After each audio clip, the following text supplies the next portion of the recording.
You ever pick up your phone to do one specific thing, maybe check the weather, and then 20 minutes later, you kind of snap out of it and have absolutely no idea why you picked it up in the first place? Yeah, you're definitely not alone. In this explainer, we're going to dig into the science of why our ability to just focus feels like it's in a total free fall. And we're going to pull back the curtain on the deliberate designs that are engineering our distraction. This quote just nails it, doesn't it? It perfectly captures the sheer scale of what we're all dealing with. For the last couple of decades, our phones, social media, those endless notifications, they've completely rewired how our minds work. It's a gigantic, real-time experiment. And guess what? We're all the test subjects. And this is the result. Get this. According to informatics professor Gloria Mark, the average person today will stay focused on a single screen for just 47 seconds.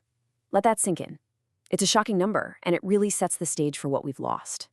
Okay, so let's put that number into some real perspective and look at just how fast this has all happened. It's pretty wild. Now, what's really staggering about this is the acceleration. Back in 2004, we could focus on a screen for about 2.5 minutes. Pretty good. By 2012, that had plummeted to just 75 seconds. And today, we're down to 47. The trend line is crystal clear, and it is pointing straight down. So the big question is, why? Why is this happening to us? Well, the answer isn't just in the tech itself. It's really about how that technology plays with the ancient wiring of our brains, specifically our reward system. And I want to be clear, this isn't just some clever metaphor. This is a neuroscientific reality.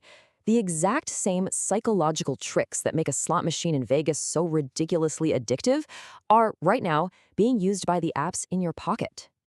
The secret sauce that makes this so powerful is the unpredictability of it all. It's not knowing that truly gets us hooked.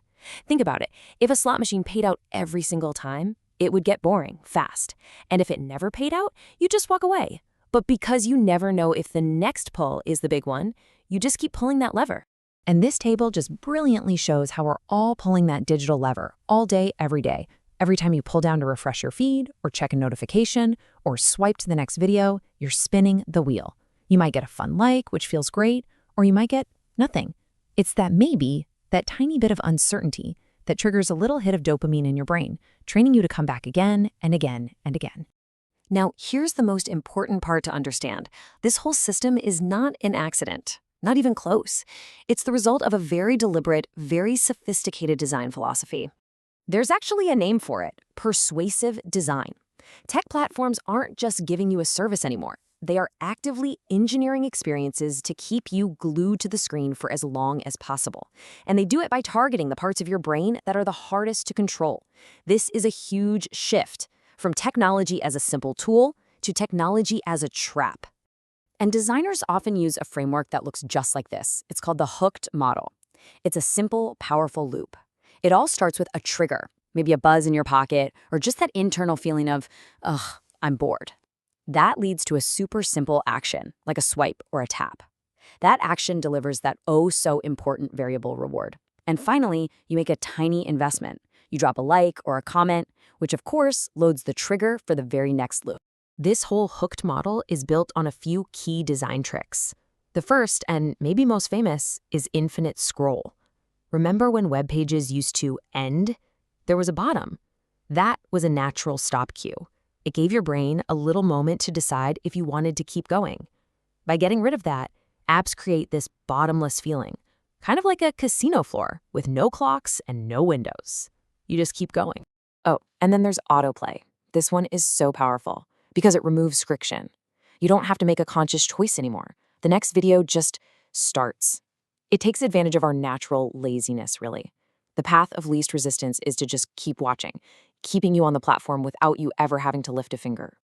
And finally, there's the simple but incredibly potent red notification badge. Our brains are literally hardwired to see the color red as a signal of urgency or importance.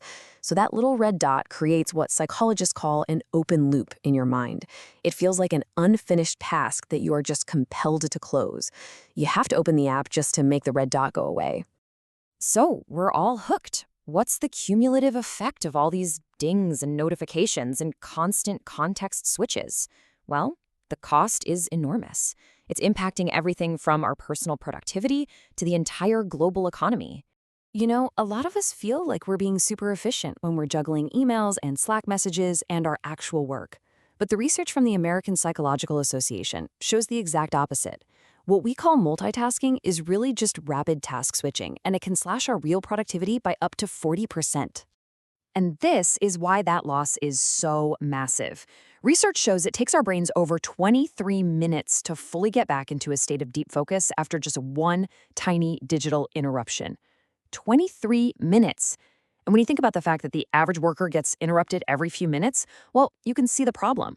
You almost never get back into that deep work zone. And you can see this reflected in how we actually spend our day. A study from Asana found that the majority of a modern knowledge worker's day, a full 60%, is spent on what they call work about work. Coordinating emails, meetings, the busy work. That leaves only 40% for the skilled, focused work they were actually hired to do. So let's just visualize what that 40% productivity loss really looks like.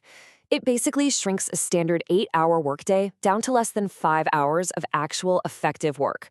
It's why we feel so busy all the time, but at the end of the day, feel like we got nothing done. We're busy, but we're not productive. And this has a price tag, a really, really big one.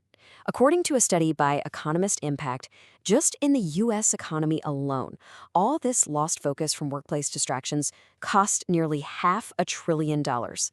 Every single year. That is just staggering. Okay, I know that paints a pretty bleak picture, but the story doesn't end there. As more and more people wake up to this problem, we're seeing more strategies and even regulations designed to help us fight back and reclaim our focus. Tristan Harris, who used to be a design ethicist at Google, frames this whole thing perfectly. He says the issue isn't that technology is getting smarter than us, it's that it got smarter than our weaknesses. It hacked our ancient Paleolithic emotions.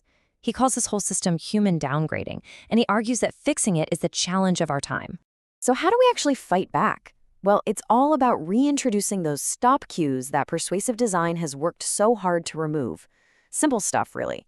You can start by turning off all non-essential notifications. A really cool trick is to switch your screen to grayscale.